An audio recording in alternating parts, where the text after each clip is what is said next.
Good morning, 65. It is Miss Roberson, and I am happy to be here with you all in our interactive learning.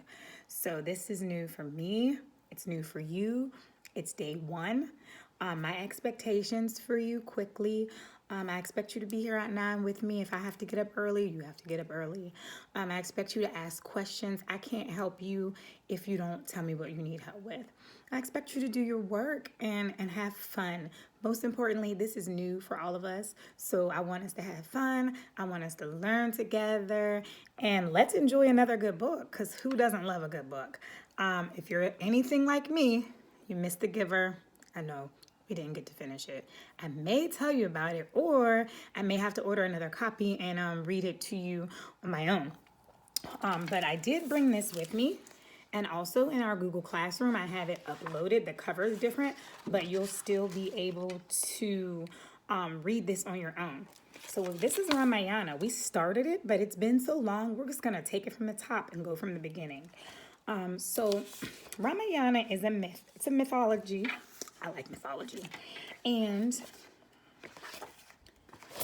we are going to start with the first snippet. It's called Desperate Demon. It says, since this is an epic story, let's start with the most scandalous of characters, the bad guy. This is no ordinary bad guy. We're talking about a 10-headed demon with bad teeth. Scary as he looks, this demon didn't start out evil. He was actually a brilliant scholar, though even then he still had 10 heads, who meditated for thousands of years just to ask the gods for a wish. First, he fasted for 500 years, living only on the moisture in the air.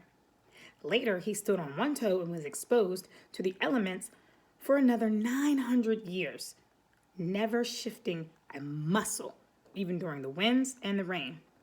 To cap it off, he repeated the holy Om mantra for 2,000 years without a pause. He meditated for so long that he started to lose his mind, literally. The scholar decided to chop off his 10 heads as an offering to the gods, one for every 1,000 years he waited. After sacrificing 9 heads over 9,000 years, the scholar raised his sword to his last head and was set to end his life. Now, what are some of the features of this excerpt that allows you to say, oh, this is definitely a myth? That's one of the questions I'm going to need for you to answer. So that was known as the desperate demon, the cosmic bully. As the scholar's sword descended, the creator god, Brahma, appeared. Willing to hear his wish, the scholar was smart, but not terribly imaginative. So he asked for what many men would wish for, to be the most powerful creature in the universe. Luckily, this was beyond what even God could grant. So the scholar asked instead, never to be defeated by any god or demon. In what was perhaps one of the most bigger cosmic blunders of all time, the Honorable Brahma granted this wish. The scholar transformed instantly into a new kind of ultimate demon, growing a row of fierce new heads and arms in which he wielded terrible weapons.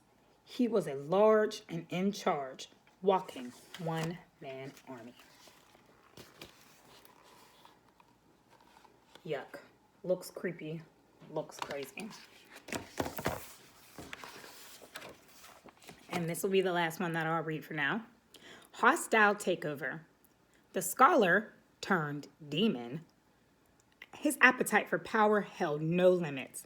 And to prove he was truly the ruler of the gods, he decided to invade the realm of Swangaloka, which is kind of like a heavenly waiting room for near enlightened souls. Wielding tremendous power, he tore open a portal that reached down into the lowest level of hell, unleashing a race of demons known as Rakshas. United with his demon army, he drove the gods out of their celestial abode and even dethroned Indra, the ruler of heaven. So who is Indra? It says it right there in the text, the ruler of heaven. What did he just do? he burst into this like heavenly waiting room and took over. Text reference. Where did I get that information from? I didn't just make it up out of my head. I literally got it out of the text. Do not forget, boys and girls, how important it is to refer to the text to answer questions. Anything that I ask you, anything that a test asks you, is always going to have you refer right back to the text. It says, the demon king was known from then on as Ravana. Say it with me. Ravana, which means the one who makes the universe scream. So if I asked you, what's the definition of Ravana? You use your context clues and it's right there in the text. So here he is taking over the heavens. Again, I want you to think about, how do we know this is a myth? Now, this next one, because I read 3 and then you're going to read 3. I need you to annotate while you read, but I want actually, no, I don't want you to annotate because these are really, really small passages.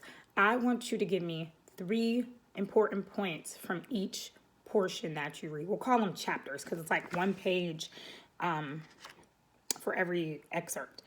I want you to give me 3 things from each piece so that I know you're understanding what's going on. Because this is a myth, the names of the gods are different. What they mean and what they represent is different. So it's important for you to write this down. Annotating doesn't always need to be in the form of long, drawn-out sentences. You can bulletize it, but it's important because you're going to need this information moving forward. So I would ask for you to read the next 3 poems on your own and then refer to the Google Classroom for the questions that go along with that. Also, there is some vocabulary in there. We will have a vocabulary quiz probably at the end of the week. If not this week, no, we'll have it at the beginning of the week next week. That works better. You're going to need to know the vocabulary words. Why is it important to know vocabulary words? So that you understand what you're reading. So,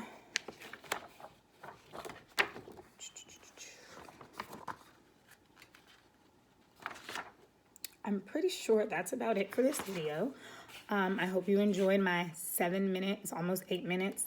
I want you to go ahead and take a moment to read the next 3 excerpts or chapters, and then we will come back.